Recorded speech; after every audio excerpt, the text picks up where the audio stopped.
How many apples do you see on the screen? 5, isn't it? This is how we know.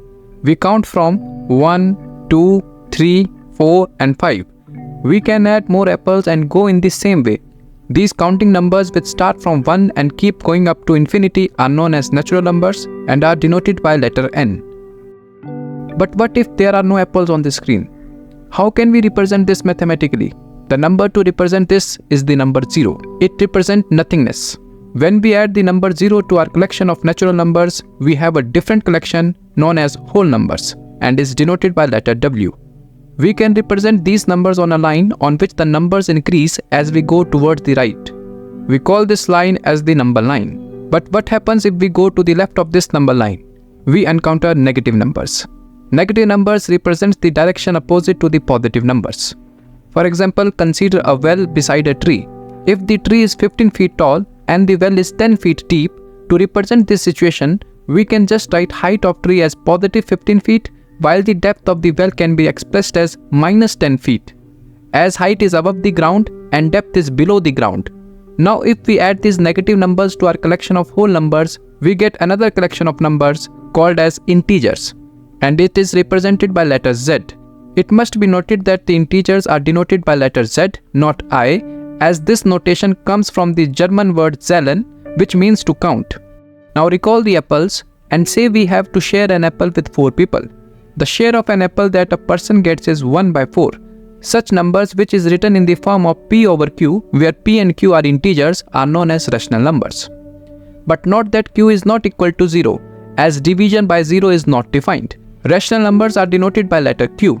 So if I ask, is 2 a rational number? Then your answer must be yes, because it can be written as 2 over 1, which is in the form of P over Q, where both 2 and 1 are integers. But to understand the concept of rational numbers in detail, you need to understand it with the help of a mathematical operation. As P over Q mathematically means P is divided by Q, resulting in 2 possibilities. Either the division will get terminate, that is, remainder equals 0, or the division will not terminate, that is, remainder is not equal to 0, no matter how many steps you go on dividing. Now this situation leads to 2 further possibilities. First case, when the question tends to repeat itself, known as repeating decimal expansion. The second case, when the question does not repeat itself, known as non-repeating decimal expansion. Let's understand these cases with the help of examples. Consider a number as 36 over 9, which on simplification gives 4 as quotient and 0 as remainder. Since this number terminates giving 4 as the answer, so 36 over 9 is a rational number. Consider another number as 16 over 3, which on dividing gives 5.333 or simply 5.3 bar, which is a repeating decimal expansion. As 5.3 equals 16 over 3, which is in the form of P over Q, thus it is also referred to as rational number. Now for any non-perfect square number known as surds, let's consider root of 2, which equals 1.414213562373 and so on. As it is non-terminating and non-repeating, thus it is referred to as irrational number. Thus the identification of rational and irrational numbers does not rely on the presentation of number, rather it depends on mathematical operation, division. So if on division the number terminates or has a repeating decimal expansion, then it is referred to as rational number. Whereas if on division the number is non-terminating and non-repeating, then it is referred to as irrational number.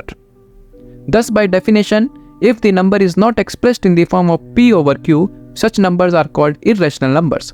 All constants such as pi, Euler number, E, etc. and non-perfect roots are the examples of irrational numbers. As rational numbers contain natural numbers, whole numbers, integers and repeating decimals known as vulgar fractions, thus the collection of rational and irrational numbers represent the complete number line, and the number system so formed is called real number. This system is denoted by letter R. So this was it for the video. See you in the next one. Thank you for watching.